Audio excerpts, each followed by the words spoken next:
Hi, everybody.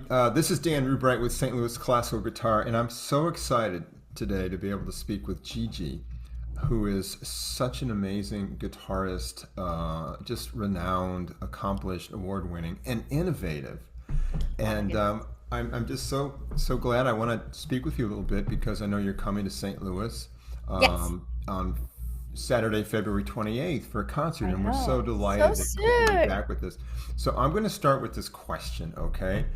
Um, I want to know if there was a pivotal moment in your life where you were particularly moved by some music or musician to the point where you're like, oh my gosh, I want to do that, or like that's just that's just the thing that really got me going. Wow, that's a really good question. I think even with guitar, I knew I really wanted to play the guitar because of this Korean punk band. Their band is called Cherry Filter, and I was obsessed with their album. And the lead singer, she's so cute. She has a cat guitar, and she's just like, she has this shaggy hair, and she's so good at singing, and she has this energy. And I was like, oh my god, I want to do music, and I want to play in a band. I mean, but I was listening to a lot of rock music before, so it's not like whoa. But Richie Blackmore kind of did that for me. But as time went on, I think my really like pivotal moment of actually getting into like classical music meets electric guitar and like new music came around my third year in college. I was just really lost, as anyone does. In college, it's like, oh my gosh, what am I gonna do? I'm gonna graduate in 2 years, and I haven't figured out what I want to do in my life. And I was really into cooking, and I was like, maybe I should go to culinary school. I think this is maybe like, I was looking at the tuition of Culinary Institute of Arts or something in Philadelphia. And I was like, okay, that's crazy. That's crazy. Okay, I'm gonna go on YouTube and listen to some music. I think that's what I need to do. So I remember being in my dorm room, and I found this music by David Lang, Little Match Girl's Passion. And I remember just being like, wow, that is such beautiful music. And it wasn't like the new music that I was like kind of learning in Yeah. school, like what's going beep, beep, beep, beep.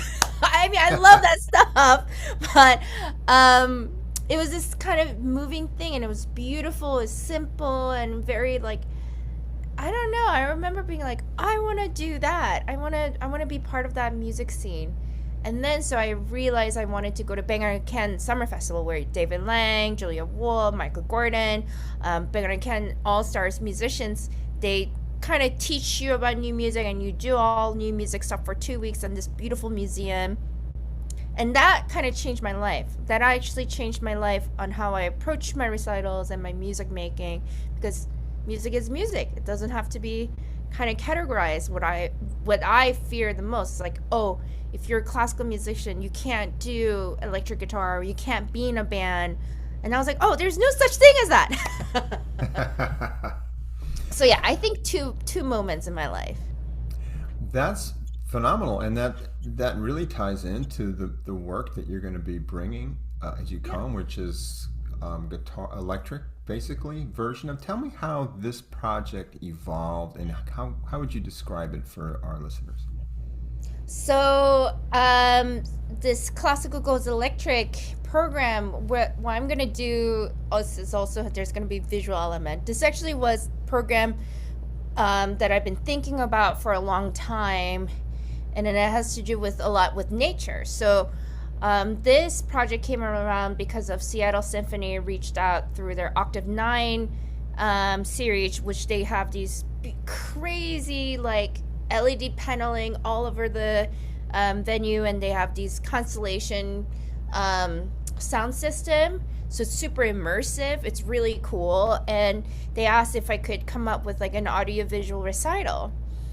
And at that moment, I was like trying to get more into nature and the beauty of it and things like that. So I approached Schoolie. You'll hear in the program, it's like, can you write something that uses classical guitar, but electronic processes? And he came up with this growth stage of a tree. So letreasker means little tree. So it goes from the roots to the branches and the seed and the leaves, and how it looks like a crown when you see from above the tree. And it's this really beautiful 20-minute music, 5 movements of classical guitar that does not sound like classical guitar. So that was like a really fun thing. But so it's like in 3 sets. The first set is like, I start with Hildegard von Bingen. This is something that I've always loved, and I used to play on in classical, but I thought, it's like, okay, what can I do more with this? Like, what if the Hildegard was in the style of doom metal? I love this band called Sun. I don't know if you know this band. They're so amazing. They just came out with this New York Times article. It's like 130 guitar tracks in one song. And it's just like, sounds like doom. And it's just like this distorted kind of droning guitar music. So I was like, oh, I wanted to do something of that. This 12th century chant into the style of like electric guitar with drony and chant like, and very, very like lots of different colors, but still very heavy. And then I kind of pivot out of that and go into this arrangement that I did called Occhi io vissi di voi. My Italian is not so great, but Through Your Eyes I Live by Claudio Sessa, which has like a very different kind of solemn but very similar kind of this deep and darkness of this music. And then I go into Max Richter because he's one of my favorite composers, and why not Spring, because he did this like Vivaldi piece, and I wanted to just kind of tie all these things together. I know I'm talking a lot about all the pieces, but for me, I wanted to kind of go through time and go in and out of the acoustics, like, to be as immersive as possible. So you're not really thinking about, oh, is this a classical guitar recital? Is this an electric guitar recital? It's like, it's just like one story, one thread about nature through time, and how like different, there's different truths, there's different answers to all these things, like, forever question, why are we here? What are we doing here? And then the last set, I actually answered that with this really fun piece called by Laurie Spiegel. It's like the not unquestioned answer. She's always like making fun of people. It's a kind of a funny joke to unanswered question, right? So this Charles Ives song where, right, oh, why are we here? Yeah. What is our purpose? Why did God create us? And then she's just like, well, just exist. Stop asking questions. Just living is also your answer. So it kind of is in 3 sections, 3 sets. And this is something that I really feel like it kind of shows the world that I want to show. I love all kinds of music, and that's what I'm trying to really, really show to my audience. That is wonderful. There's so many things in there that really sparked me, but I just want to make a comment. I think that you sound like, you are an artist, and your aliveness, which comes out in your passion, has to do with how hungry you are for just different things in life, whether it's visual arts or nature. Mm-hmm. And I get the sense that you're really sharing your journey through the guitar, and that's kind of your expression, which is really different than a traditional, I'm going to play these repertoire, which is beautiful, which is so beautiful, fine. But you're really pushing that edge, that threshold, which is really admirable and courageous. Thank you. And so I just want to point out how exciting that is, that we're getting something really rich and unique from you. I've got a couple little questions for you that might go kind of fast. Can you tell us something about yourself that's fun that our audience might not know?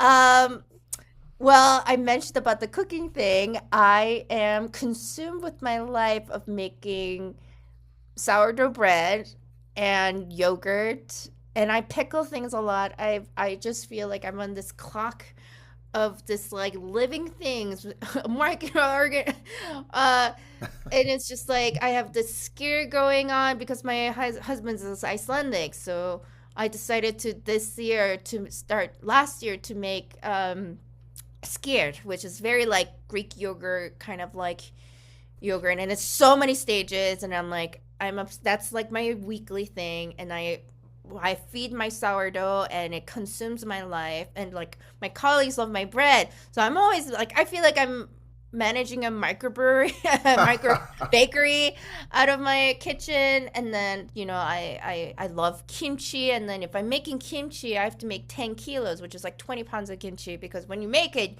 you don't just like make a pound of it because you want it to ferment. So it's like there's this like strict schedule of like when things go low and I have to make this thing. So I feel very kind of consumed with these things, but I really love it.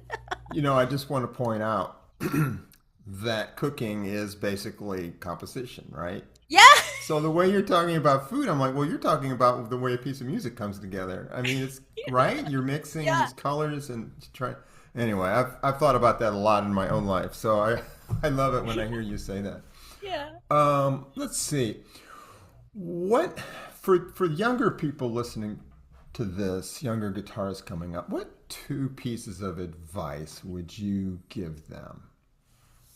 Uh, I think it's something that I always talk with my students. So, sometimes we think we should be doing something. And I always like try to prize up, but what is it that you think you want to do? What do you think it is that you really need this in your life?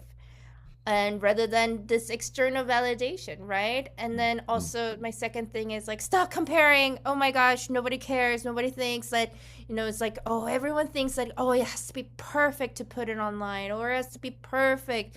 And it's just like, but then the guy who actually does it is the one who's gonna get it, right? If you're so upset about being judged and being perfect and this flawlessness, like even though you're perfect, people are gonna still talk shit about you. I'm sorry. Yeah. Okay.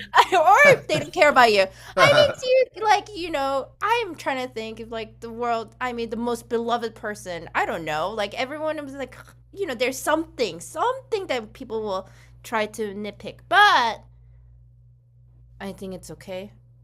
Stop listening to the chaos and noise. Just do whatever you want and stop thinking about what it means to be perfect. Oh, that is not real, and it's just like so toxic and poison in your brain. Whatever.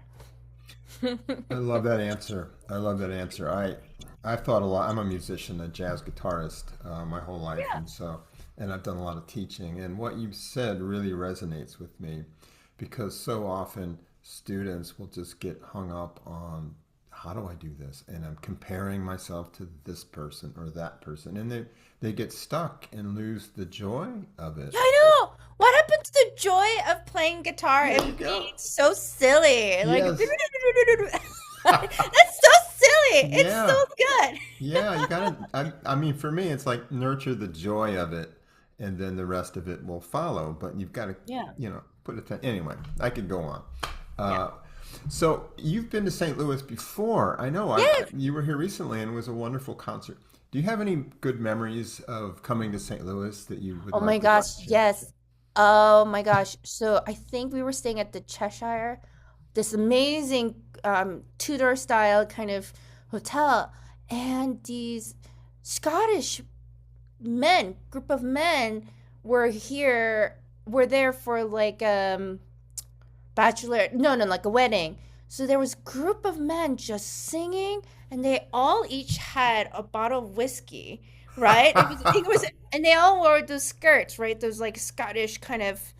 I think they just came from the Kilts. event, Yeah, right? yeah, Yeah, kilts. yeah. And then this one man who was so like he just chugged this whiskey and started playing what is that instrument?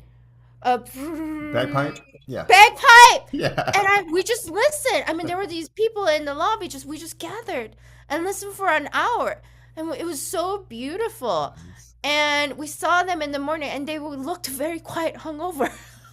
I still have the video. It's incredible. I'll have to send it to you because that was like amazing. And then I